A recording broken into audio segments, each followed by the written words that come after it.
Ours is the fury. These are the words of the Black Stag of Baratheon. A battle cry echoed throughout the land in rebellion when I, Robert Baratheon, the first of his name, seized the Iron Throne from the Mad King Aerys Targaryen, ending a dynasty nearly 300 years old. House Baratheon was born in the Wars of Conquest, when Aegon the Dragon invaded Westeros.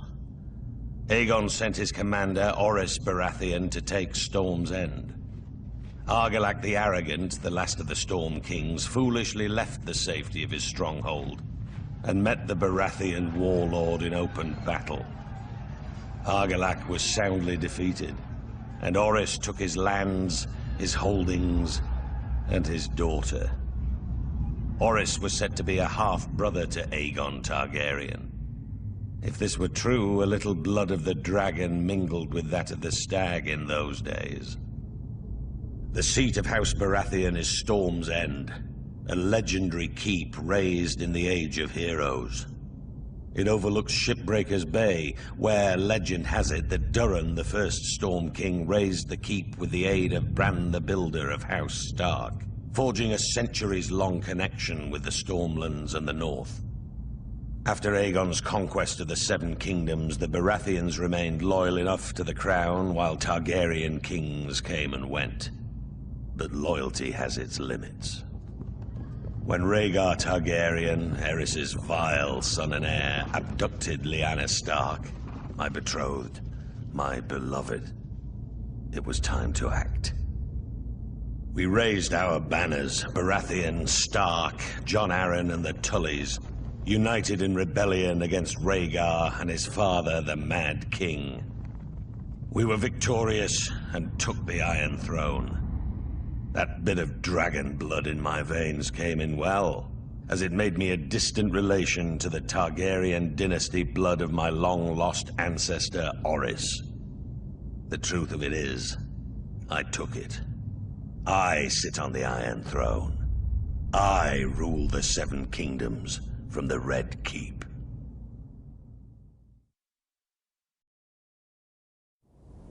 In the snow-capped mountains of the moon, standing high above the rich lands of the Vale, stands the Eyrie, a storied and impregnable fortress said to have been built by the legendary Mountain Kings in the Age of Heroes. It is the stronghold of House Arryn, one of the oldest noble families in Westeros. Their sigil, a soaring falcon over a crescent moon. Their words, as high as honor. The Arryns are direct descendants of the Andal invaders, who sailed across the narrow sea and came ashore at the Fingers. According to legend, Sir Artus Arryn, known as the Winged Knight, soared through the sky atop a giant falcon, landing on the peak of the highest mountain where he defeated the Griffin King in battle. It was the Andal's first great victory over the First Men, and Sir Artus was duly rewarded. He was declared King of the Mountain and the Vale, and the region was renamed the Vale of Arryn. Thousands of years later, Aegon the Conqueror arrived in Westeros. House Arryn bent the knee to Aegon and his dragons, and were allowed to maintain the control of the region, as Lords Paramount of the Vale and Wardens of the East. Over the centuries, House Arryn remained loyal to the Targaryen dynasty, until Lord Jon Arryn joined with Houses Baratheon and Stark in rebellion against Mad King Aerys. Upon winning the Iron Throne, Robert named Lord Jon Hand of the King, a position he held until his mysterious death. On the far western coast of the continent, high atop a rocky promontory overlooking the Sunset Sea, sits Casterly Rock, ancestral seat of House Lannister. Below it lies Lannisport, one of the great cities of Westeros, a center for trade, culture, and the great Lannister fleet. There are a number of gold and silver mines in the Westerlands, making it the richest region in all of Westeros. One of the most productive mines lies beneath Casterly Rock itself, making House Lannister the wealthiest of all the noble houses. This allows House Lannister to finance many endeavors of other noble houses. Even the king himself has sought credit from Casterly Rock from time to time. We Lannisters claim our descent from the Andal invaders, and through the female bloodline, Lann the Clever. According to the legend, Lann, using only his wits, won Casterly Rock from the noble House of Casterly during the Age of Heroes. The Lannisters reigned as kings of the Rock for thousands of years, and worked to make it the envy of the rest of the Seven Kingdoms. Our time as kings ended, however, when Aegon Targaryen, otherwise known as Aegon the Conqueror, arrived in Westeros with his army. The last king of the Rock, King Loren Lannister, joined forces with King Mern Gardener, the king of the Reach. Together, with 60,000 men, they met the Targaryen host in open battle. History tells us that Aegon unleashed all 3 of his dragons, slaughtering 4,000 men at what came to be known as the Field of Fire. King Mern himself was burned alive that day, and House Gardener turned to ash with him. Seeing both the threat and opportunity the Targaryens represented, Loren wisely surrendered and aided Aegon in his further conquest of Westeros. The Lannisters were thus appointed Lords Paramount of the Westerlands and Wardens of the West, titles we hold to this day. Let us be clear, though. It is neither luck nor royal favor that makes our house prosperous. There have been times in our history where some have thought us weak, lazy, or opulent. My father, Titus Lannister, nearly bankrupted our house with his poor investments, and allowed himself to be mocked openly at court. When our vassal, the Rains of Castamere, dared to rise up against the Lannisters, they learned how dangerous it can be to taunt a lion. I, Tywin Lannister, led the assault on Castamere to put down this rebellion. I made an example of them, to anyone who doubts our might. They even made a quaint song about the fates of the Rains of Castamere. Sadly, there are no Rains left to hear it. Today, the Golden Lion of Lannister is rightly admired and feared throughout the Seven Kingdoms. Our words are, "Hear me roar." But there are other words that should be remembered when crossing a lion of Casterly Rock. A Lannister always pays his debts.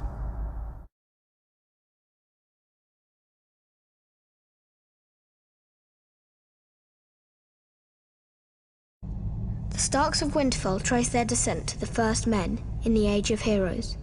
The family's founder was Brandon the Builder, who, in the aftermath of the Long Night, helped establish the Night's Watch. Legend has it he enlisted the aid of giants and the powerful magic of the Children of the Forest to raise the mighty wall, which has protected the realm for generations. He went on to build the ancestral seat of Winterfell and reigned as the first king in the north. The Starks reigned as kings for thousands of years, even withstanding the invasion of the Andals. As the southern kingdoms fell and the Children of the Forest were driven away, the North stood strong, maintaining its religious customs and its way of life. Eventually, the reign of the Kings of Winter came to an end with the coming of Aegon the Conqueror. After Aegon and his dragons destroyed the combined armies of the Reach and the Rock at the Field of Fire, King Torrhen Stark bent the knee and swore fealty to the Targaryen dynasty in order to spare the destruction of Winterfell and his people. He was forever after known as the King Who Knelt. As a reward for his submission, Aegon named Torrhen Lord of Winterfell and Warden of the North. The Starks take great pride in their history and traditions. It is one of the few noble houses that still keeps the old gods. A sacred weirwood tree looms large in Winterfell's Godswood. Its ancestral sword, Ice, was forged in ancient Valyria and has been passed down through the generations. House Stark remains steadfast in its support of the Night's Watch, even as the once illustrious order has fallen on hard times. Much like their sigil, the Grey Direwolf, House Stark is the stuff of legend in the north and throughout the Seven Kingdoms. And their family words, "Winter is coming," serve as a reminder of their beginnings in the wake of the long night, and a grim portent of things to come. The Targaryen dynasty united the Seven Kingdoms and lasted nearly 3 centuries. It was a dynasty forged in fire, sealed in blood, and destroyed by rebellion. The Targaryens are blood of the dragon, descended from the nobility of ancient Valyria, a once mighty empire in the east. When the cataclysmic doom laid waste to Valyria and its people, the Targaryens survived, having settled on the island fortress of Dragonstone years before. They remained there for a century, until the rise of Aegon the Conqueror. Instead of attempting to reclaim the eastern lands of his ancestors, Aegon sailed west for the Seven Kingdoms, his sisters Visenya and Rhaenys at his side. To keep the bloodlines pure, Aegon continued the custom of his Valyrian ancestors and took both of his sisters to wife. Together, they came ashore on the eastern coast of Westeros, their blazon a dragon with 3 heads, representing Aegon and his sister wives. Their words, fire and blood. While their host was small in comparison to the armies of Westeros that awaited them, Aegon and his sisters had a secret weapon, the last of the dragons. He conquered every kingdom save Dorne, which eventually bowed to Targaryen rule a century later. He had the swords of his enemies melted down by the fiery breath of his dragon, Balerion the Black Dread, and forged into the Iron Throne. The capital city of King's Landing was built on the eastern coast, where Aegon and his sisters first came ashore, and Aegon ordered the construction of a royal castle on its highest hill, the Red Keep. For 300 years, the Targaryen dynasty stayed strong in the face of rebellion, civil war, and plague. But the line of dragon kings was broken when my father, Aerys Targaryen, the second of his name, was overthrown in rebellion. My father was betrayed and slaughtered by Ser Jaime Lannister, a member of his own Kingsguard. His son and heir, my brother Rhaegar, perished on the field of battle at the hands of Robert Baratheon, who claimed the Iron Throne for himself. And so today, the only surviving members of the storied Targaryen dynasty are myself, Prince Viserys, rightful King of the Andals and ruler of the Seven Kingdoms, and my sister, Daenerys. We were spirited away to the free cities of the East by loyalists. Here we have lived in exile ever since, dreaming of a day when we will cross the narrow sea and take back my father's throne.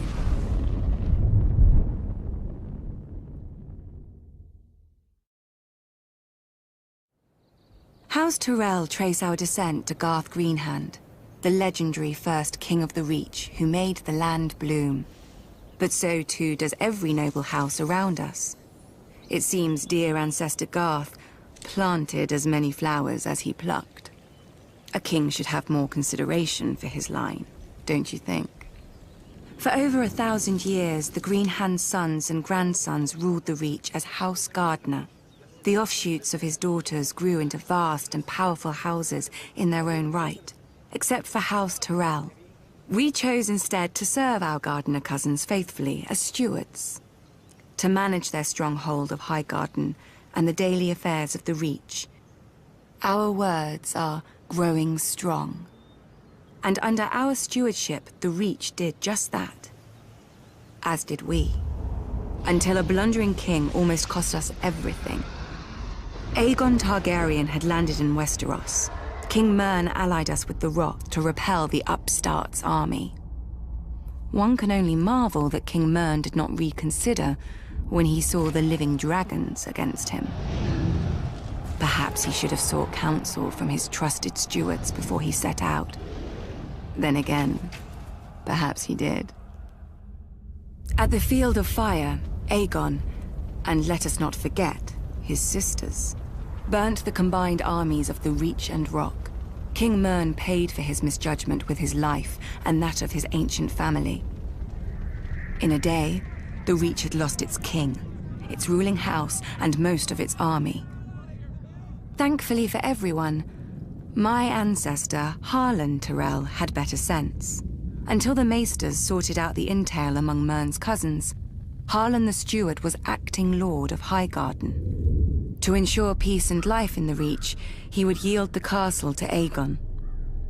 The other castles and families would then follow, as they had since the Dawn Age. Aegon had a continent to conquer, and the fertile Reach was too valuable to raise. He accepted Harlan's proposal and welcomed our lands into his kingdom. To show his gratitude, Aegon entitled Harlan to Highgarden, the castle his family had served for 1,000 years, and made House Tyrell his wardens of the south, choosing us over older, greater families in the Reach. Our house thus owed everything to the Targaryens. So is it any wonder we stayed true to King Aerys, even during his madness, and even after Robert Baratheon rebelled? Some may question my father for laying siege to the Baratheons' home, instead of marching to aid Prince Rhaegar before Robert could kill him and scatter the royal army. But let us not forget that we had already dealt Robert his only defeat of the war at Ashford. If Lord Tywin Lannister had not vanquished the Mad King so suddenly, our siege would have destroyed Robert's home and his brothers, and won the war for Aerys. But when the Targaryens fell, House Tyrell again chose peace and prosperity over war and devastation, and bent the knee to King Robert Baratheon, first of his name. We returned to Highgarden to manage the affairs of the Reach, as we had for thousands of years, and will for 1,000 more. Other great houses take lions and wolves for their sigils, and draw their power from the gold in their mountains or the cold of their winters.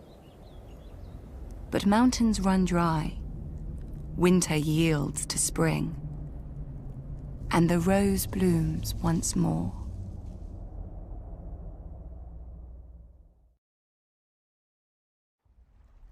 Other houses chose dragons, krakens, and lions for their sigils. We Tullys took the trout, that most terrifying of fish, especially when it leaps out of the water. I suppose you don't have many options when you live in the Riverlands. Could have been worse. We could have been minnows or wheat. After all, we make a lot of it. Though a land doesn't get as fertile as ours just by water. The old River Kings, Storm Kings, and the Kings of the Rock spilled blood here for thousands of years, squabbling like children over a new toy, until the Ironborn came and spanked them with their axes. Under Harren the Black, their kingdom stretched all the way to the God's Eye, where they built the largest castle Westeros had ever seen. Maesters teach that Harren was a fool, but he had some sense. If you're going to enslave and torture an entire people, you best have thick walls to hide behind. But the very day the last stone was laid in Harrenhal, Aegon Targaryen landed in Westeros. As soon as he saw Aegon's host on the horizon, my ancestor Edmund led the mass desertion of Riverlords to Aegon's side. I doubt Harren even noticed. The problem with huge castles is they blind you to what's outside, both by their size and the arrogance they inspire. Not that the Ironborn ever lacked for that. They take pride in their ignorance of every trapping of civilization, though any baker could have told them that fire turns stone walls into an oven. And so Harren the Black finally lived up to his name, and the Riverlord swept the Ironborn back to the sea. In return for Edmund's service, House Tully was made Aegon's new Lord Paramount of the Trident, and all the other lords had to swear us fealty. But old habits die hard. The Riverlands are, and always have been, the middle child of Westeros, caught up in every fart from one lord at another. My ancestors knew that for the Tullys to survive, alliances must be made. Our trout has swum up so many rivers over the centuries and leapt onto so many plates that it's a wonder half the realm's sigils don't have fins by now. Thus, every Tully child is taught family, duty, honor. The Tully words, and pains in the Tully arse. When I returned from the War of the Ninepenny Kings, people called me Sir Brendan. But my older brother Hoster called me Engaged. A great match with a very rich house, to be sure. But I just fought and killed a great deal of men and had no desire to be told when and whom to marry. I broke ties with him, earning the name Blackfish along with my personal sigil, a much more intimidating black trout. I was too stubborn at the time to realize that while other houses fight with swords, House Tully fights with marriages. Then my niece Catelyn's betrothal to Brandon Stark drew us into the war against the Mad King, while my other niece Lysa's betrothal to Jon Arryn cemented the rebellion. If I'd have obeyed my older brother earlier, we'd have had the largest navy in Westeros with us then as well, and our victory would have been swift. Of course, I never mentioned this fact to my brother. He'd have taken it as an apology. My brother is dead now, and my nephew Edmure rules in Riverrun. God's help us. A trout that can't tell the worm from the hook. But he is a Tully, and he is unmarried, and there is a war. We all know how this story ends. Maybe she'll be beautiful. Maybe she'll be rich. As long as she brings swords and men to House Tully, she could look like the fish we hang all over Riverrun.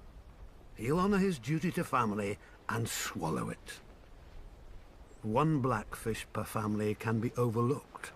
Two, and we'd have to change all those pretty banners.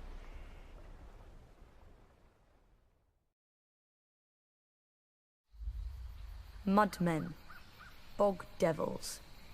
Those are just the most pleasant names our fellow northerners have for us, the Crannogmen who live in the swamps of the Neck. Because we do not live in castles like them, because we do not farm like them, because we are not tall or rich like them. But through our veins flows the same blood of the first men, and, at times, maybe something more. We still live much as they did, on floating islands in houses of thatch and woven reeds. We fish, hunt, and tell our children of our heroes. The knight of the laughing tree who fought in the year of the false spring. The last marsh king who challenged the Starks and lost his crown and his daughter. And other stories, older still, since lost to the world. The Neck was not always a swamp. In the Dawn Age, it was as dry and fertile as the rest of the north. But during the war with the First Men, the children of the forest brought down the hammer of waters on the Neck, trying to break Westeros in two. When the waters finally receded, they left the bogs and swamps we know today. Many of the First Men decided to fight on, but my ancestors wisely chose to heed the children's power and advanced no farther. They beat their swords into frog spears and fish hooks, and settled a land forever devastated by the folly of war. Unlike the rest of Westeros, we keep no garrisons and raise no soldiers for petty spats with our neighbors. Our land protects its own. An outsider will find in the Neck an endless morass of suckholes, quicksands, and green grass that looks solid to the unwary eye, but turns to water the instant you tread on it. If you're lucky enough to be armored, you'll only drown inside your own steel. If you're not, you get to meet what swims in that water.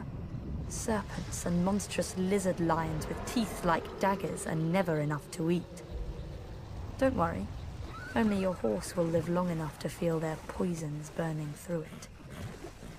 If you somehow survive all this, you may find that a well-placed dart can be as deadly as any blade. Not that you'll see us blowing it your way. Since the fall of the last Marsh king, House Reed has ruled the Neck beneath the banner of a black lizard lion on a grey-green field. We are not wealthy, powerful, or known even to our own countrymen. Our home, Greywater Watch, is no castle you've ever seen. And seeing it once does not mean you'll ever find it again. For Greywater Watch moves. Many would-be conquerors have died trying to find us. With war all around and our stark lord besieged on all sides, many more will doubtless soon try. They will look at us on a map and see a stranglehold for the north. And they will forget that the sea itself once entered the Neck, and not all of it returned.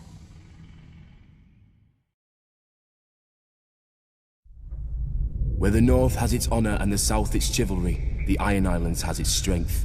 We call ourselves the Ironborn, and we are warriors feared throughout the Seven Kingdoms. Or so we used to be. Unlike their mainland cousins, the first men of the Iron Islands never bowed to the old gods.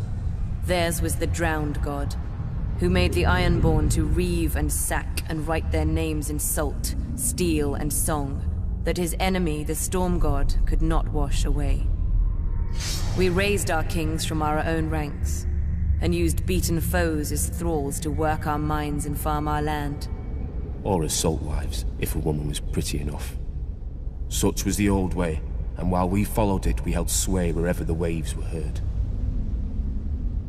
When Aegon came demanding fealty, King Harren the Black ruled as far east as the Trident. Other kings like the Starks could kneel, but Harren was Ironborn, and the Ironborn must be beaten. In Harrenhal, he had the mightiest castle in Westeros, and the army to defend it. But Aegon did not intend a siege. He mounted his dragon and roasted Harren and all his sons in their tower, and the Old Way with them. Because of Harren's defiance, Aegon pushed the Ironborn back to our islands and gave the Riverlands to the Tullys. But he did allow the Ironborn to choose who would lead them. House Greyjoy had always been one of the greatest houses of the Iron Islands. We trace our descent from the Age of Heroes and the legendary Grey King, who took a mermaid to wife and made war upon the Storm God for 1,000 years. Blessed by the Drowned God, the Grey King fought and slew Naga, the great sea dragon, and took her fire for his own. This history made our ancestor Vicon Greyjoy the natural choice to lead the Ironborn after Aegon's conquest. For 300 years, House Greyjoy ruled the Ironborn. We styled ourselves Lord of the Iron Islands, King of Salton Rock, Son of the Sea Wind, Lord Reaper of Pike. In truth, we were thralls. Our people still chanted, "What is dead may never die." But the Old Way had died. Until the Targaryens followed their dragons into the grave, and our Lord Father, Balon Greyjoy, rose against the new king, Robert Baratheon. He seized our ancient crown and sent our Iron Fleet against the Lannisters at Lannisport, burning all their ships before any could weigh anchor. Though Robert and Eddard Stark would later defeat him, they understood us no better than Aegon. The Greyjoy sigil is the Kraken. What it grasped once, it will never surrender. What is dead may never die, but rises again, harder and stronger.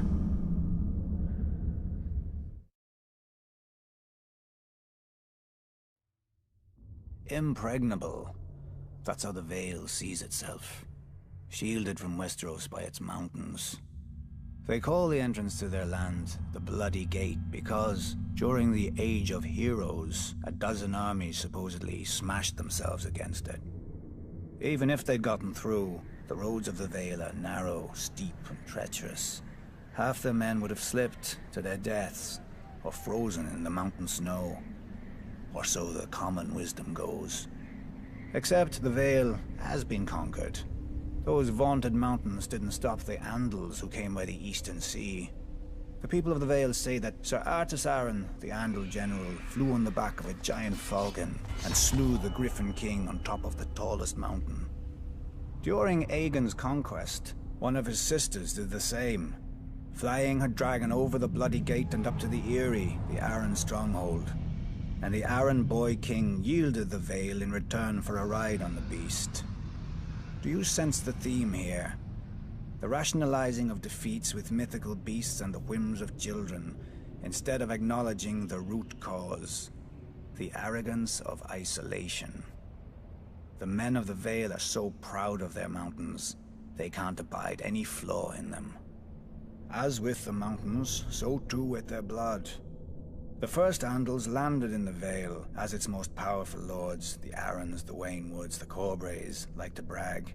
Through their veins runs the blood of the oldest Andal nobility in Westeros, but through their brains runs an even older folly. That blood matters. If it did, those pure-born lords should have been able to exterminate the hill tribes centuries ago. But those primitive raiders, whose tribes more resemble kennels than families, continue to plague the Vale, even kidnapping an Arryn once. Until Tyrion Lannister, an outsider, no Vale lord ever thought to turn the tribes to the Vale's advantage. That a desperate, warlike people could be useful, not to mention inexpensive. But perhaps the Vale lords consider such thoughts beneath them. After all, the Vale's isolation does breed an abundance of honor and pious bleating, which governs their decisions instead of foresight. Like a blind man who can only guess where his horse is taking him. I doubt Jon Arryn had even prepared for civil war when he raised his banners instead of handing over his young wards, Ned Stark and Robert Baratheon, to the Mad King. Honor demanded, and Lord Arryn obeyed. He'd have done the same if the boys hadn't been the lords of two great houses, who could field mighty armies of their own. But perhaps I give him too little credit. After all, if the war went against them, only Lord Arryn had a nice, impregnable castle to retreat into, and he was wise enough to take poor Lysa Tully into his bed to win the Riverlands as allies. Jon Arryn won, then Jon Arryn died. Wisely, the Vale stayed out of all the ensuing chaos. Its crops did not burn or wither in the fields from lack of men to tend them. Its strength was not drained by forced marches to futile skirmishes. In the Vale, life proceeds as it always has. Calm, proud. A world of high honor undisturbed by armies and men of low birth, but high ambition. Impregnable. The ascension of Aegon Targaryen was confirmed, and the fate of the Seven Kingdoms sealed on the Field of Fire. Kings Loren Lannister of the Rock and Mern Gardner of the Reach stood against Aegon's invasion. They commanded a united force of 600 banners, 5,000 mounted knights, and 50,000 men-at-arms. Aegon's host was vastly outnumbered, and when the army of the two kings charged, the invaders turned heel and ran. But Andal might was no match for Dragonflame. When Aegon unleashed all three of his dragons, 4,000 souls were horrendously burned alive on the battlefield, King Mern among them. Realizing all hope was lost, King Loren surrendered. The Starks of Winterfell had no intention of submitting to Targaryen rule. They had reigned as kings in the north since the days of the First Men and were determined to resist the Targaryen invaders, just as they had resisted the Andals thousands of years before. King Torrhen Stark led his army to the Red Fork just east of Riverrun, hoping to succeed where Lorne and Mern had failed.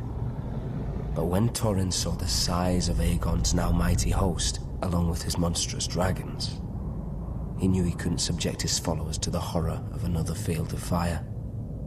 He bent the knee and swore fealty to Aegon, who allowed the Starks to maintain their lordship over the region as Lords Paramount and Wardens of the North.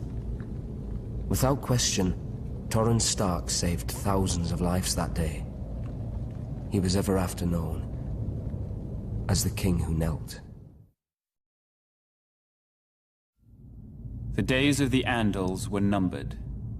One by one, their so-called kings were bending the knee or facing the wrath of Aegon Targaryen. Aegon of Old Valyria. Aegon who was blood of the dragon. After defeating the Iron Men at Harrenhal and slaying the last of the Storm Kings, Aegon and his sisters, Rhaenys and Visenya, set their sights on other prizes. the gold mines of the Rock, and the fertile lands of the Reach. King Loren Lannister of the Rock and King Mern Gardener of the Reach foolishly thought their combined armies could beat back the Targaryen host. They rode forth together, their proud banners flapping in the wind, and faced off against Aegon in a vast golden field of wheat. The two kings commanded a massive force of nearly 60,000, and it appeared the day was theirs, until Aegon unleashed all 3 of his dragons for the first and only time. Each beast was named after the Valyrian gods of Aegon's forefathers. Visenya rode Vhagar, whose fiery breath could melt armor. Rhaenys rode Meraxes, whose jaws were big enough to swallow a horse whole. Greatest of all was Balerion the Black Dread, with fire dark as night and wings so huge whole towns were covered in shadow when he flew overhead.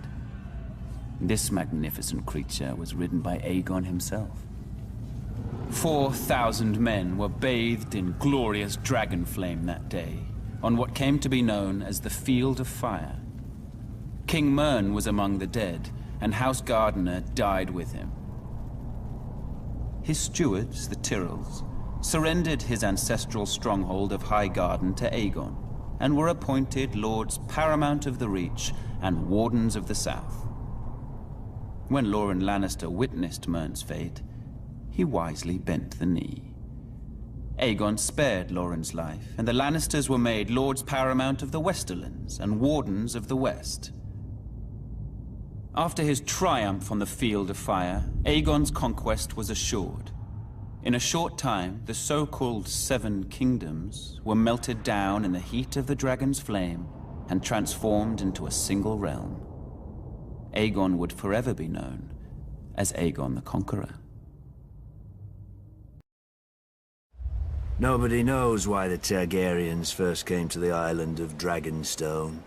Old Valyria was then at the height of its power and the center of the civilized world, which ended at the Narrow Sea. Westeros was a filthy backwater with 7 kings squabbling over borders and minor glories. So much for progress. The island itself was and is nothing. It had no gold or gems to lure Valyrian nobility. All it has is rock. Mostly a shiny black stone, too brittle for war and too sharp for building. The Targaryens called it dragon glass. I call it useless.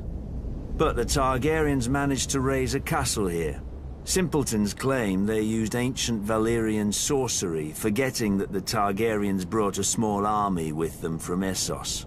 There's no magic in strong backs, though admittedly the castle is unlike any in Westeros. Foreign and strange. If the Targaryens ever regretted their barren outpost and longed for the comforts of home, the doom made their folly permanent. Valyria collapsed into the waves and was no more. To look east was to see the ruin of their homeland, the greatest civilization before or since.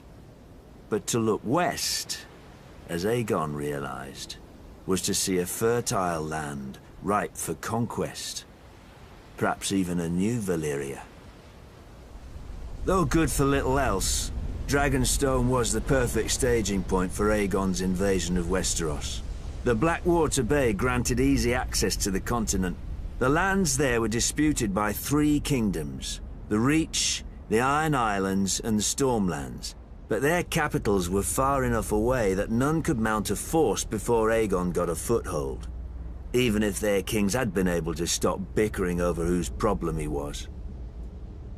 Then it was too late. Aegon had chosen his first camp well, with the bay to the east, the river to the south, and open fields to the north and west. His army would be impossible to take by surprise. A perfect site for an invasion, and one day, his capital city, King's Landing. The Doom had taught the Targaryens the prudence of refuge. After the conquest, Dragonstone became the seat of the crowned prince and heir to the Iron Throne. It would serve them well, and me ill, 300 years later, after my brother Robert Baratheon rebelled against the Iron Throne and the Lannisters slaughtered the mad King Aerys and his royal family, Robert dispatched me to deal with the last surviving Targaryen children. But before I arrived, a loyal knight smuggled them across the narrow sea to safety.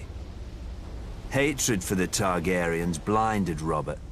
Unjustly, I was blamed and stripped of our family's castle of Storm's End and given Dragonstone in its stead. Over the years, whenever I demanded my rights restored, Robert would remind me of the island's royal pedigree and pretend he was doing me honor, as if I were one of his tavern girls to be so easily deceived and dismissed. But Robert is dead, and I, Stannis Baratheon, am the rightful king of Westeros. Let the usurpers and traitors sit on the Iron Throne. From Dragonstone, I will be the dagger at their throat.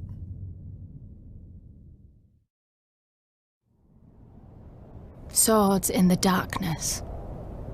Aye. The Black Brothers of the Night's Watch are that, at least. As too many of the free folk know. You Southerners are strange. A man murders, and you train him to kill better. A man thieves or rapes, and you send him where it's dark and private. Well, at least you make him promise to be good. Well, then you make him regret even that. From the time he's woken to the time he's allowed to sleep, he walks the frozen wall, carries frozen stones or boils frozen food. When he lies down at night, he can't have nobody to warm his frozen bed. Well, not unless the crows like to nest together. Do you think he remembers the stories they told him then? About when the White Walkers woke in the land of always winter, and how the Wall and the Night's Watch were raised to stop them the next time. Never mind trapping us on the other side. We free folk have our stories too. About how one of your king crows found something cold in the woods, with bright blue eyes. How he brought her home through your wall and declared himself Night's King. 13 years he and his queen ruled over his brothers, making sacrifices as black as their cloaks.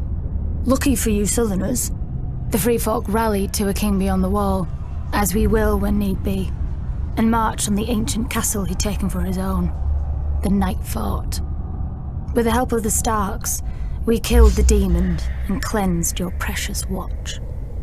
And then they thanked us, and kicked us back across the wall, as you always have. Gendel, Raymond Redbeard, the Horned Lord, each chosen as a king beyond the wall, each promising victory. And all falling to the Night's Watch and the Starks. But this time is different. Our new king knows your tricks. You called him a brother crow once, but you never forgot his wings. We know how you think. We know where you're weak. Watch for us from your wall if you like. With the cold, you won't even feel the blade slip into your back. In the 7 kingdoms of Westeros, the dominant religion is the faith of the Seven, first brought to its shores by the Andals some 6,000 years ago.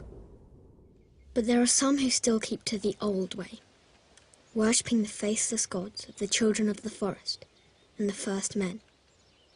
The old gods are countless, nameless spirits of nature. In ancient times, the children of the forest carved faces in the trunks of the weirwood trees, which became sacred symbols of their faith. In time, the first men adopted the children's gods as their own. Most castles at that time contained a godswood with a weirwood or heart tree at its centre. Meanwhile, across the narrow sea, a new religion was born in the hills of Andalos. According to legend, the god of 7 revealed itself to the Andals, and the invasion of Westeros followed soon after. The Andals sailed across the sea on ships armed with weapons of steel. some warriors carved a 7-pointed star into their skin as a symbol of their new faith. The invaders destroyed most of the weirwoods in the southern lands, slaughtered the children of the forest wherever they could find them, and conquered every kingdom of the first men, save the north. In time, the faith of the Seven spread like wildfire throughout the land.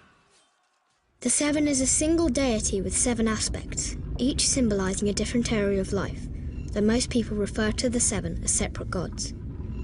The mother is prayed to for mercy and watches over fertility, childbirth, and peace. The father sits in judgment over souls. The warrior is prayed to for protection, valor, and skill in battle. The crone is the symbol of wisdom and foresight. The smith watches over creation and craftsmanship. The maiden symbolizes purity, love, and beauty. Finally, there is the stranger, rarely prayed to, who represents death. The faith is highly organized and deeply influential in Westerosi politics and culture as the official religion of the monarchy. Worshippers gather in temples of the faith called septs. The seat of the faith is the Great Sept of Baelor, which is located in the capital city of King's Landing. Still, in the north, where descendants of the first men dwell, worship of the old gods continues to this day, and the sacred faces of the weirwood trees keep close watch over the faithful. Dragons conquered the 7 kingdoms, but to rule them, the Targaryens needed a less temperamental tool. When the great King Maegor saw the power of the Alchemist Guild, he blessed us with his patronage. In those days, we commonly transmuted metals and other wonders, but the king was most interested in our mastery of the substance, which those not of our order dub wildfire. A slight misnomer. To the uninitiated, the substance indeed seems uncontrollable. Water will not extinguish it, nor plate of steel repel it. Our order alone knows its secrets. In bare stone cells beneath the guild hall, our acolytes prepare the substance with utmost care and ancient magic. Apprentices then remove the jars to a secure storage. Overseeing its purity are the wisdoms, such as myself, who are adept in the alchemical mysteries.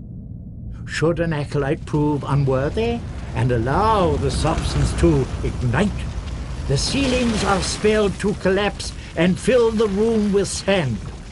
For once lit, only smothering or starvation will quench the fire. Many years did the Alchemist Guild serve the Targaryens faithfully, until we were beset on all sides by the envious, the Order of Maesters, who dismissed all learning but their own, and the charlatans who hucked green paint and worse in our names. After the unfortunate Prince Aerion Targaryen, drunk with wine, boasted that a draught of the substance would transmute him into a dragon, we lost our royal favor. Then came the wise King Aerys, second of his name. I was merely an acolyte when he restored our guild to its former glory.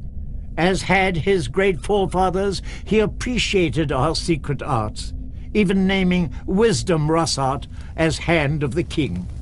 Together they punished his enemies as befits a true Targaryen.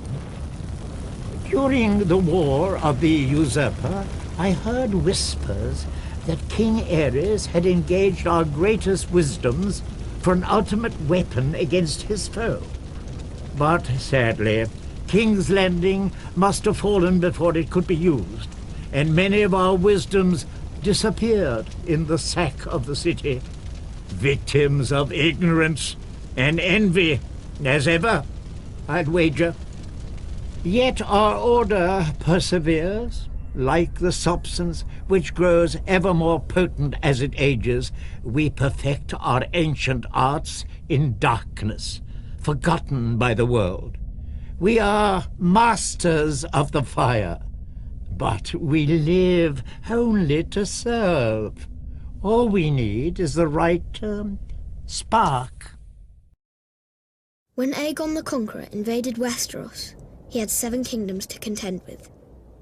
The Kingdom of the North, the Kingdom of the Mountain and the Vale, the Iron Islands, the Kingdom of the Rock, the Kingdom of the Reach, the Stormlands, and Dorne. These regions had been established by the first men thousands of years before, in the Age of Heroes. One hero of this fabled age was Bran the Builder. Bran raised the wall and built the stronghold of Winterfell, establishing House Stark and reigning as the first king in the north. Other legends tell of the Grey King in the Iron Islands. Grey King took a mermaid to wife and defeated Naga, the first sea dragon. House Greyjoy of Pike, the current rulers of the region, claim to descend from him. House Casterly ruled the gold-rich Westerlands from their mighty seat of Casterly Rock. But their lands and power were swindled from them by the legendary trickster, Lan the Clever. The noble house of Lannister is said to have descended from him. The verdant and fertile lands of the Reach were first ruled by House Gardener, whose founder, known as Garth Greenhand, wore a crown of flowers and vines. He ruled from Highgarden as the first king of the Reach and was said to have made the land bloom. Many noble houses trace their bloodlines back to him, including the current lords of Highgarden, House Tyrrell. In the Stormlands, according to ballads of the age, a warrior named Durin fell in love with Elenai, whose father was god of the sea and mother was goddess of the wind. She gave her maidenhead to him, committing herself to a mortal life. Enraged, her parents called upon the winds and waters, destroying Darren's Bayside Keep and wiping out his wedding guests. Darren declared war on the gods and rebuilt his keep, which was also destroyed. 4 more castles he raised, each stronger than the last. All fell to the power of the gods. But Darren's 7th castle, Storm's End, withstood the gods' rage. Darren became known as Darren Godsgrief and reigned as the first Storm King. There are countless other tales from the Age of Heroes, too many to count. These histories weren't recorded in a book, but passed down from generation to generation through story and song. And while some of them may be dismissed as fairy tales, every one of the 7 kingdoms is defined by them. As word of King Aerys' erratic and troubling behavior spread throughout the 7 kingdoms, Lord Rickard Stark continued to serve his king faithfully as Warden of the North. The proud father of 4 children, his daughter Lyanna, was engaged to Robert Baratheon, the young lord of Storm's End. Centuries of peace between the North and the Iron Throne ended the day Rhaegar Targaryen, Prince of Dragonstone, abducted Lyanna. Enraged, Brandon Stark rode to King's Landing, demanding the release of his sister and the death of Rhaegar. Aerys arrested him for treason and called his father to come to the capital to ransom him. When Lord Rickard complied, Aerys, now utterly mad, arrested him for treason as well. Lord Rickard demanded a trial by combat. Aerys declared fire the champion of House Targaryen and had Lord Rickard suspended from the rafters of the throne room while pyromancers lit a blaze beneath him. As he burned, Brandon was brought into the throne room. A leather cord attached to a strangulation device was wrapped around his neck. Aerys told Brandon his father was a dead man, but there was a chance to save him. A longsword was placed on the floor just out of Brandon's reach, and the more he struggled to reach it, the more the cord tightened around his throat. Brandon Stark strangled himself, trying to free his father, who was roasted alive in his own armor. The entire court stood and watched this atrocity take place. Sir Jaime Lannister and the Kingsguard among them. The Mad King was reported to have laughed hysterically as these two noble men were tortured and brutally killed before him. Seeking to rid the world of all his supposed enemies, Aerys called for the head of Rickard's younger son, Eddard Stark, and Lyanna's betrothed, Robert Baratheon. He sent word to Lord Jon Arryn, who had fostered both young men at the Eyrie, to apprehend them. Instead, Lord Arryn joined houses Stark and Baratheon in rebellion. Robert vowed to kill Rhaegar Targaryen and get his beloved Lyanna back. For our rebellion to succeed, King's Landing had to be taken forcefully. No one was foolish enough to believe that Aerys was going to hand his crown over peacefully. The Mad King's reign needed to end. What Tywin Lannister's forces did was unfortunate, but it was necessary to secure the Iron Throne and bring peace and justice to the Seven Kingdoms. My glorious victory at the Trident left me wounded, but I sent my personal maester to attend to Sir Barristan Selmy instead. His wounds were more severe. Even though Sir Barristan was a member of Aerys's Kingsguard and fought on the opposing side, that man's bravery and loyalty was something to behold. But this meant my wounds would take longer to heal, and I couldn't ride to King's Landing myself. I sent the one man I trusted over anyone else in this world, Ned Stark, in my place. Had I been able to ride, perhaps I could have reached King's Landing sooner and prevented some of the violence that occurred when the Lannisters entered the city. Still, what Lord Tywin did was for the greater good. Even what happened to Princess Elia and her children. Babies or no, theirs was the same cursed blood that flowed within the Mad King's veins. They were dragon spawn and couldn't be allowed to survive. What would they grow to be? Loyal subjects? Ned with his damn northern honor. He and I had our first major fight over the deaths of the Targaryen children. Ned called it murder. Murder? It was war. It was war. Lord Stark demanded that the Lannisters be held responsible for their crimes. Was it a crime to put an end to a family of lunatics born of incest? I wouldn't and still won't blame Tywin. Instead, I sent Ned Stark south to finish off the remaining Targaryen loyalists. It was only Lyanna Stark's death that reconciled us. Ned had lost his sister. I had lost my betrothed and beloved. We shared that sad bond together, Ned and I. Through it, our friendship was made strong again. As for the Mad King's surviving heirs, those that were able to scurry away in the face of my fury now live somewhere across the narrow sea. They had best stay there. If they ever set foot in Westeros again, they will face the King's justice. Rhaegar Targaryen lay dead on the banks of the Trident, his royal army shattered and in retreat. The days of the Dragon Kings were clearly numbered. Until that moment, it would have been foolish to commit Casterly Rock to either the Crown or the rebellion. What would our family have to gain in supporting a raving madman? Or in entering a crusade to put Robert Baratheon on the Iron Throne? But chaos benefits no one. It was time for House Lannister to do what it could to ensure a return of peace and prosperity to the land. I, Tywin Lannister, brought 10,000 Lannister troops to the gates of King's Landing in order to bring the bloodshed to a quick and decisive conclusion.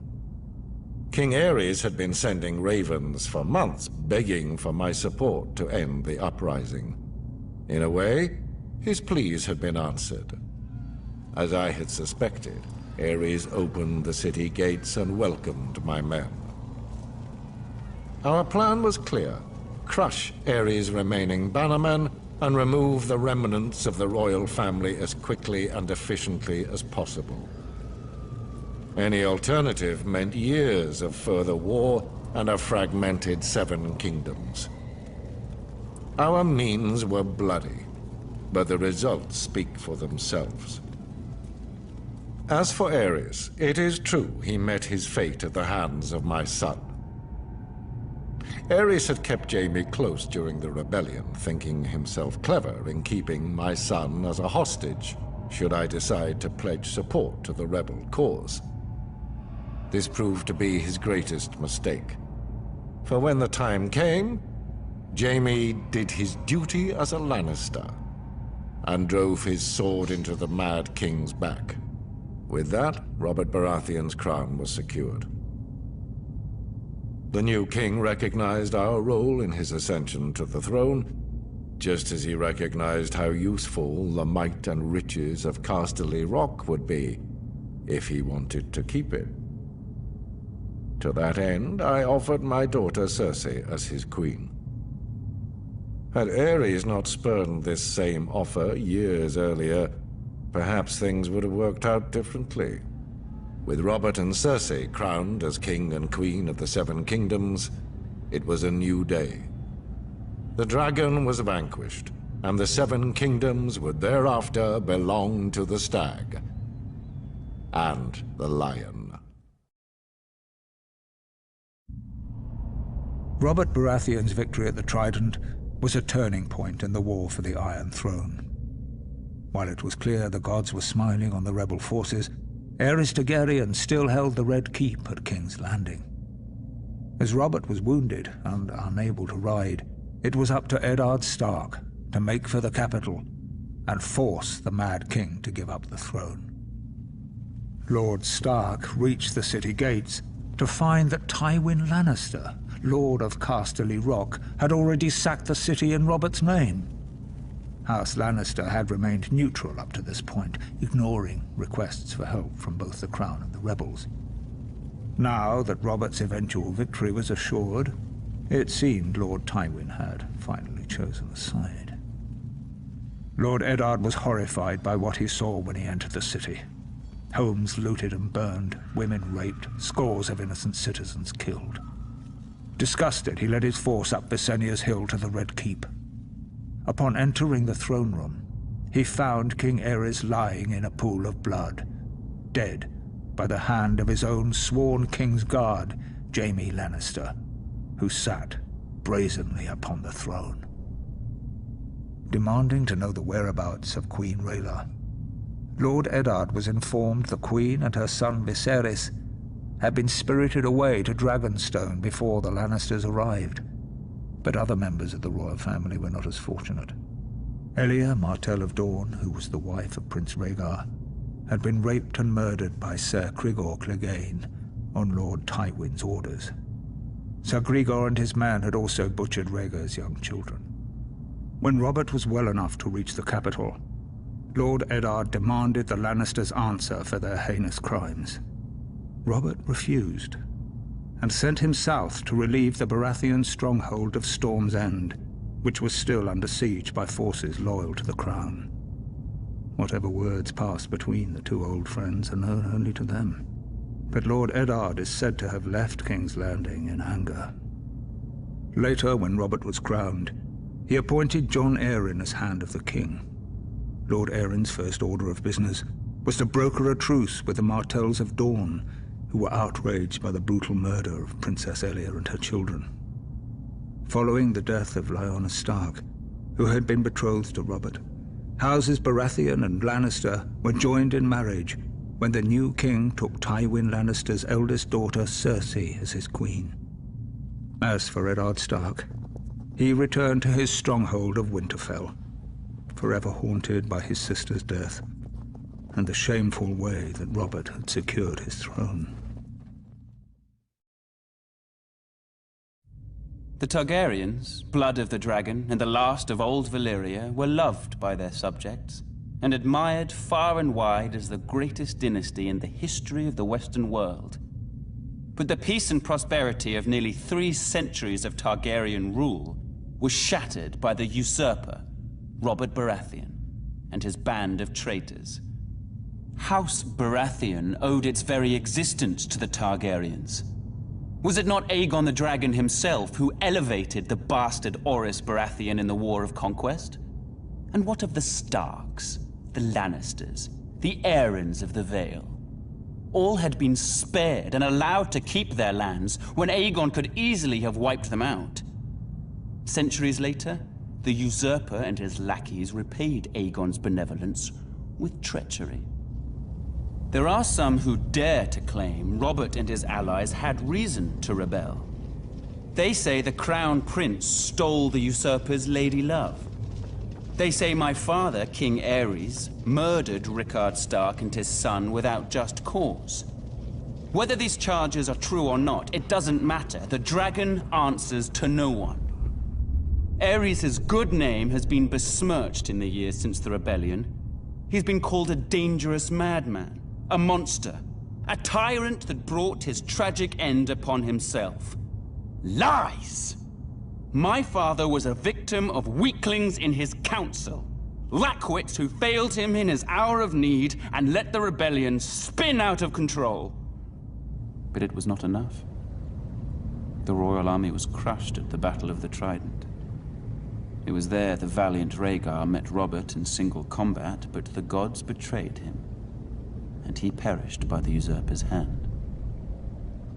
As the field of fire had marked the end of the Andal centuries before, the Battle of the Trident seemed to herald the end of the Dragon Kings.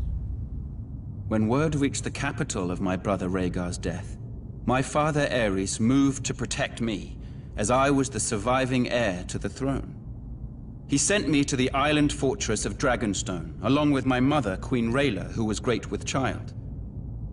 But as my father, my king, Aerys Targaryen, prepared to defend his throne to the bitter end, little did he know of the horrors and betrayals that awaited him and our family. Some great houses call us upstarts. But the truth is that while the Starks and Lannisters fell to the Targaryens in defeat, House Tyrell rose. For thousands of years, our family served as loyal stewards to the kings of the Reach, until the last of their line unwisely burned to death, resisting the Targaryen invaders. To save the Reach from a similar fate, we yielded the castle of Highgarden to Aegon and his sisters. In gratitude, the Targaryens gave House Tyrell dominion over the Reach. And we became lords of the castle in which, for generations, we had served. Under the Targaryen dynasty, Westeros prospered. Gone were the petty wars of 7 kingdoms and the endless thirst for minor glories that drove them. The Westerlands enriched the realm. The North guarded it. And the Reach and Riverlands fed it. This harmony is what Robert Baratheon shattered with his rebellion against Aerys Targaryen. When the call to arms came, though, we did not want to answer. The Reach is a gentle land, and honestly, the Mad King was not much loved. But we owed peace and status to his family. My father, Mace Tyrell, called his banners and marched north to battle the rogue Stormlord Robert, who had already defeated 3 forces in a single day.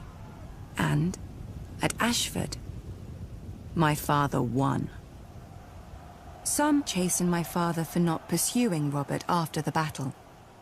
We had cut him off from the Stormlands, the seat of his power, and he had fled north, within easy grasp of Lord Tywin Lannister, the Hand of Aerys, for 20 years. My father moved instead to lay siege to Robert's ancestral stronghold of Storm's End. The rose would strangle the stag as the lion pounced. So we waited. But the lion slumbered, and Robert slipped past the king's forces to join Ned Stark. We could have lifted the siege and deployed our armies north to aid the crown. We could have stormed the walls of the castle and made Robert homeless. But we had ample supplies, control of land and sea, and most of all, patience. our siege would succeed, eventually, at little cost of life to us. If Robert prolonged the war with minor victories, our capture of Storm's End would hasten his downfall. And if Robert won the war, well, it would not do for him to find us in his halls with the bodies of his brother Stannis and his sworn men. When the Lion finally showed his colors and purged King's Landing, we knew our cause was lost. My father chose the peaceful route and bent the knee to Robert, who heartily pardoned us. Strange, considering how we'd beaten him and starved his brother to the brink of death. We were to keep our lands, castle and title, but we knew that we would never be welcome at court. It didn't matter. The Reach was still the most fertile of the Seven Kingdoms, and under our hand. Every flower, even the rose, needs pruning. Then it grows strong.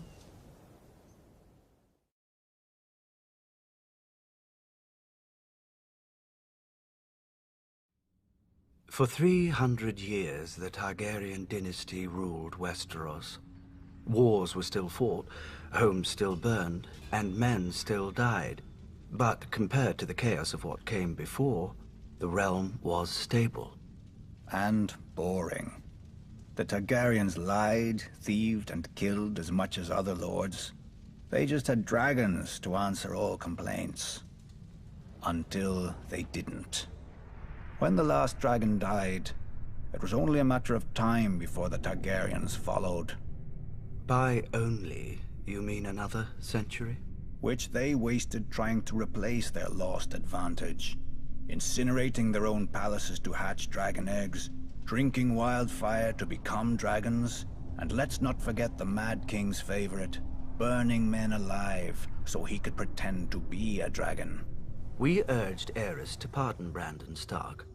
The boy had threatened Prince Rhaegar, but Rhaegar had stolen the boy's sister. And the boy was the eldest son of our Warden of the North. Who's the greater fool, a Mad King or the man who reasons with him? Aerys saw knives in every shadow. When you told him to treat the Starks with caution, you made him afraid. And what he feared, he killed. I wouldn't have thought you, of all people, would bother with recriminations for Brandon's death, Lord Baelish. Not after your, shall we call it, duel with him? Brandon was as arrogant as he was stupid. Like his father, Lord Stark, who answered Aerys' summon to the capital. They earned their fates. But the younger son, Ned, what was his crime? That Aerys ordered his death as well. Unlike men, families don't die when you lop off their head. At the very least, you should have pointed out that loyal and dutiful Ned was living with Jon Arryn, a proud and over-righteous lord with an impregnable castle and no sons of his own. Perhaps you could have spared Aerys the embarrassment of revolt. If only we'd had the foresight to consult you, Lord Baelish, but I suppose first we'd have had to know who you were. Nobody knew Robert Baratheon either, yet he claimed the right to sit on the Iron Throne.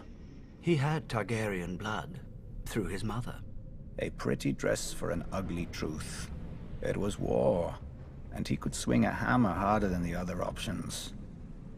When did you know you'd lost, Lord Varys? When Robert Baratheon killed Prince Rhaegar on the Trident. Wrong. You lost the war when you let Ned Stark slip back into the north. Neither the bloody gate of the Vale or Moat Cailin in the north have ever fallen.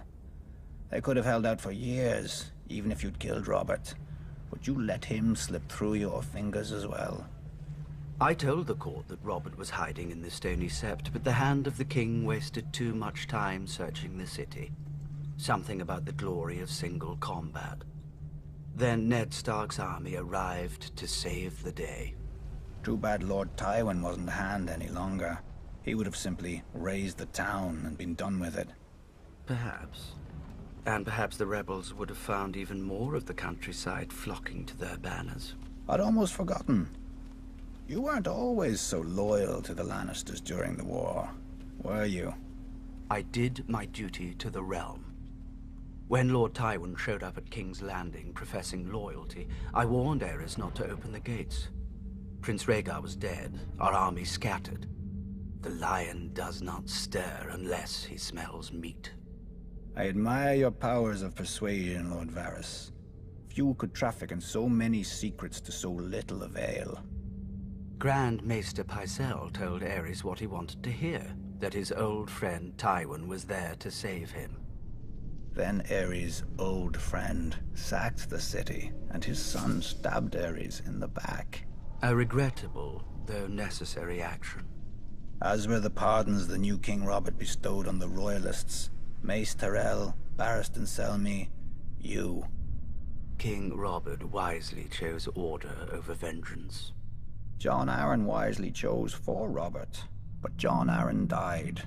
Then Robert, then Ned. So ended their glorious revolution. And Westeros has been burning ever since. Let it. How Targaryen of you. One of the mad ones. Fire turns even the proudest oaks to ash, leaving newer roots space to climb. Family, duty, honor. Every Tully child learns our words, but I was a woman before I understood them. Years before, my father had taken to foster the son of a wartime friend, a minor lord on the Fingers. The boy had arrived at our castle as Peter Baelish. Due to his home and size, my brother soon named him Littlefinger. When I came of age, Brandon Stark of Winterfell sought and won my hand. To my father, Brandon was heir to the north and a suitable match for a daughter of House Tully. To me, Brandon was wild and terrifying, never far from laughter or trouble. I loved him with all the fire of a first passion, much I came to realize as Peter loved me. When Peter heard of my engagement, he challenged Brandon to a duel. Peter survived only because I begged Brandon not to kill him. I still thought of Peter as family. Now, I wish I had let him die. Only days before my wedding, when I thought to be happy forever, Prince Rhaegar Targaryen abducted Brandon's sister, Lyanna. Hot-blooded as always, Brandon immediately rode for King's Landing to demand justice, which the Mad King Aerys Targaryen gave him, in his own twisted fashion. The day the Raven arrived with the news of my Brandon's death, I locked myself in a room and refused to eat for days, until my father reminded me of my duty. I was to marry Eddard, Brandon's younger brother, a man whom I had never met, though of whom none spoke ill, or spoke anything at all. Our union would cement an alliance of the North, Vale, Stormlands, and Riverlands in rebellion against the Mad King. I was a Tully. I did my duty. We were married quickly, and were spared only one night before he had to return to the field. I spent the war by the windows waiting for a raven to hear if my son would grow up fatherless or at all. We knew the price of defeat. I scoured the kitchens and washing rooms for any and all gossip. Robert had won and crushed the Mad King. Robert had lost, but Jaime Lannister was now king. Robert had almost won, but the Mad King had become a dragon and burned King's Landing to ash. At night, I told myself the war would end soon and bring peace. Either a victory or the grave. I was wrong.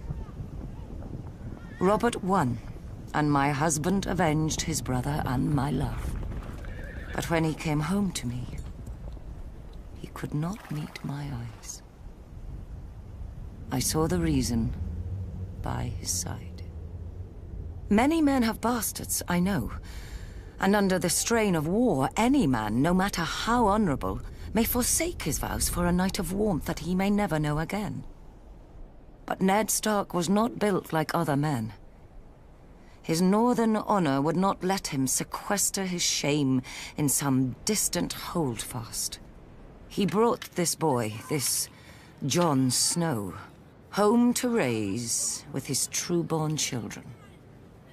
My children. Yet even these bitter memories are sweet now. They are all I have left of my Ned. Our family is broken and scattered, and our son must wage a war for the pieces. We need to go home. The Starks are of the north, and, like the snows of winter when they come south, they melt away.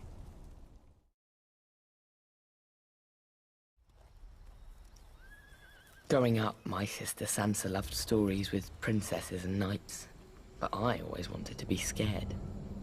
When my turn came, I would ask old Nan to tell us of magic and monsters. Long ago, when the world was new, the children of the forest sang the song of the earth, and the earth listened. Magic was strong in those days, and the children could commune with all the beasts of the forest, streams and air. The greatest of them could even leave their bodies to hunt, swim and fly in the skins of animals. They were the first wargs. Then, the first men came, with fire and sword. They burned the weirwoods and cut down the children. Calling on dark magic, the children raised the sea and shattered the land bridge that the first men had crossed into dawn. When that failed, the children brought down the hammer of waters upon the neck, flooding and transforming it into the bog it is today.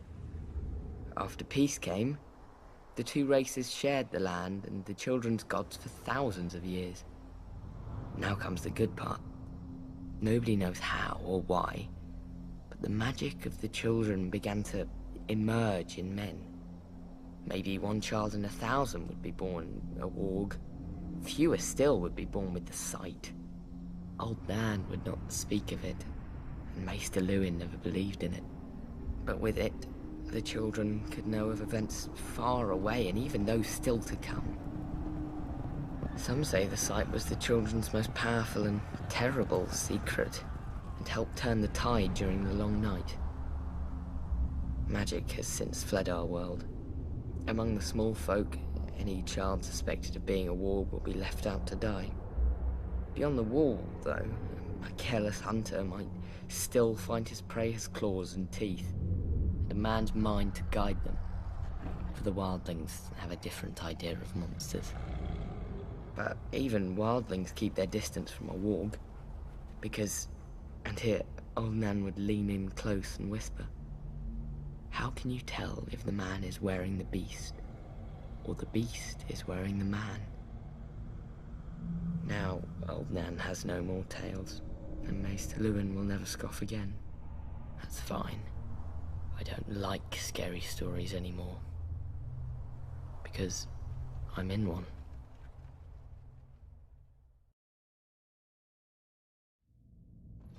Mine. That's what the Red Keep is. The small folk say its color comes from the blood Aegon spilled to win his crown. Fools. Blood doesn't soak into stone, no matter how hard I try. Aegon built his castle of red rock to remind people of the fires he'd roasted his enemies in, so whenever King's Landing looked up, they'd see the price of defiance. He knew the first rule of kings. Only fear keeps men in line. Fear and punishment. A lesson he taught his son, Maegor. When the builders finally finished the Red Keep, Maegor executed them all to keep its secrets safe. Rumor has it, miles of hidden passageways run behind the walls and under the floors. One day I'll have to find them. Traitors and women work in shadows. A king has no need for secrecy. Now, people name Maegor the Cruel, but I doubt any dared in his day. His strength was all too rare in the degenerate Targaryen blood. The simpering Baelor the Blessed created the Maiden Vault to imprison his own sisters and save himself from carnal thoughts. Disgusting. Though, I admit a prince vault could be amusing. when Tommen bores me. My favorite place in the Red Keep? There's so many. The Traitor's Walk, where I mount the heads of my enemies. It's a shame flesh rots so slowly. I've almost run out of spikes. The dungeons are also quite nice once you get past the first 2 levels. A stable for common criminals and private cells for useful highborns. How boring, I know. But then you come to the black cells. No windows, no torches, just darkness and whatever you hear in there with you. Here we keep the greatest traitors until the king is ready for them, and with these, I often like to take my time. But I've heard rumors of an even lower, hidden level, Maegor's favorite. Once a man was taken here, he never saw the sun again, nor heard a human voice, nor breathed a breath free of agonizing pain. Varys must know the way, but that overgrown girl pretends not to. Maybe he fears I'll make him a victim. Maybe I will. Then again, torture chambers are just so private. Better to punish your enemies where everyone can see and remember. Like that Targaryen who forced his nephew to watch as he fed the boy's traitor mother to a dragon.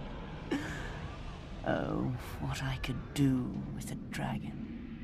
Even Ares, fool as he was, knew to burn men alive with an audience, to spread the terror far and wide across his kingdoms. Of course, I know my favorite place now. When I sit on the Iron Throne, high in the Red Keep, all of Westeros scuttles below me, like insects, waiting for my heel to land. East of Westeros lies the smoking sea, where no ship dares sail. There are those who swear it to be demon-haunted, and who's to say they're wrong? For it was there, thousands of years ago, that a cataclysmic event occurred, destroying one of the great civilizations in history.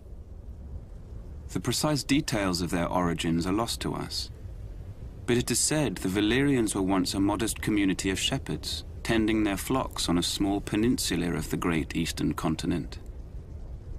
One fateful day, in a volcanic area known as the 14 Fires, they made a shattering discovery. Dragons. They were monstrous, scaled creatures with massive wings, sharp claws, and fiery breath. They were also said to have a deep-rooted connection to magic. In time, the Valyrians were able to tame the beasts. Harnessing their immense power, they established a city of wonder, unlike any before or since.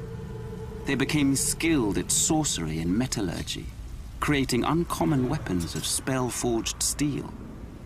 Wielding these weapons astride their dragons, the Valyrians conquered the surrounding lands and slowly expanded west. At the time, the Giscari Empire dominated much of the great eastern continent and tried to stop Valyria's expansion. The Giscari legions attacked the Valyrians 5 times, but could never defeat them. Finally, the Valyrians marched on their capital, Old Gis, and obliterated it, turning its streets and buildings to ash with dragon flame, and wiping the Giscari people and their culture off the face of the earth. The freehold of Valyria, as it came to be known, became the most advanced civilization in the known world, with its own language, gods, and culture. The Valyrians' reach extended far and wide, covering most of the continent. Great cities were built and roadways paved, all of which led back to Valyria. The freehold would prosper for nearly 5,000 years. But it was not to last. An event that became known only as the Doom laid waste to the Valyrians, their capital city, and its surrounding lands. The peninsula itself was shattered, becoming what is now the Smoking Sea. Every dragon was thought to be lost, as were the Valyrians' spells, knowledge, and recorded history. Thus, the mighty empire collapsed. What caused this cataclysm? No one knows for certain. Some say it was a volcanic eruption. Others say the Valyrians' own sorcery got the better of them.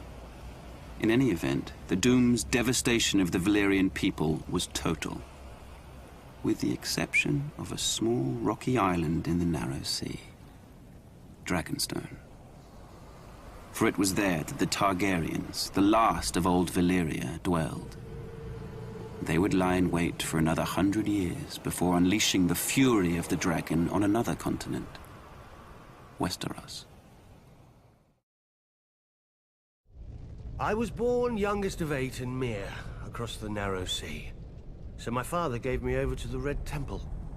In their wisdom, they decided to make me a priest instead of a warrior or a temple prostitute like other children. It was not the path I would have chosen. Sure, I prayed the prayers and I spoke the spells, but I also led raids on the kitchens. And from time to time, they found girls in my bed. Such wicked girls. I never knew how they got there. Then again, I did have a gift for tongues. And when I gazed into the flames, well, from time to time I saw things. Even so, I was more bother than I was worth. When the High Priest foresaw Robert's ascension, he sent me to turn the Storm Lord to the Lord of Light. When Robert seized his crown, we'd take all of Westeros from the Seven in a single stroke. Perhaps they thought Robert would listen to a kindred spirit, or perhaps celibacy had addled the High Priest's brain.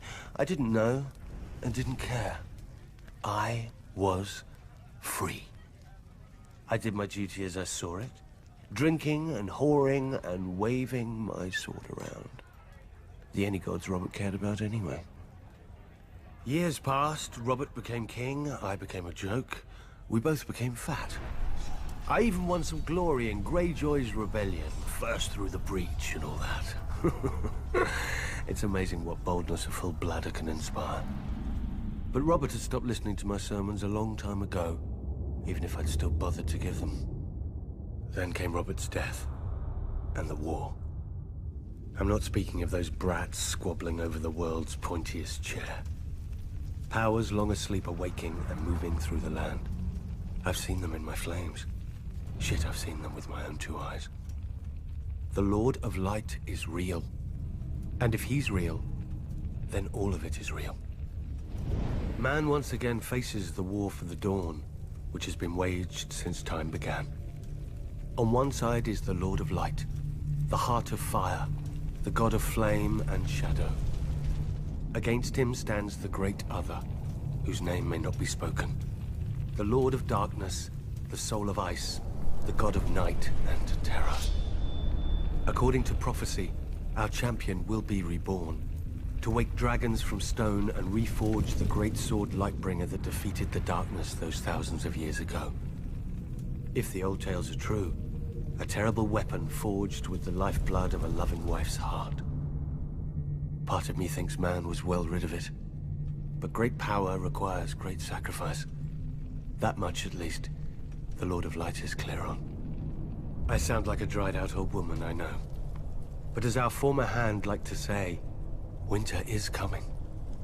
When the cold winds rise, all men, no matter their faith or lack of it, huddle beside my night fires.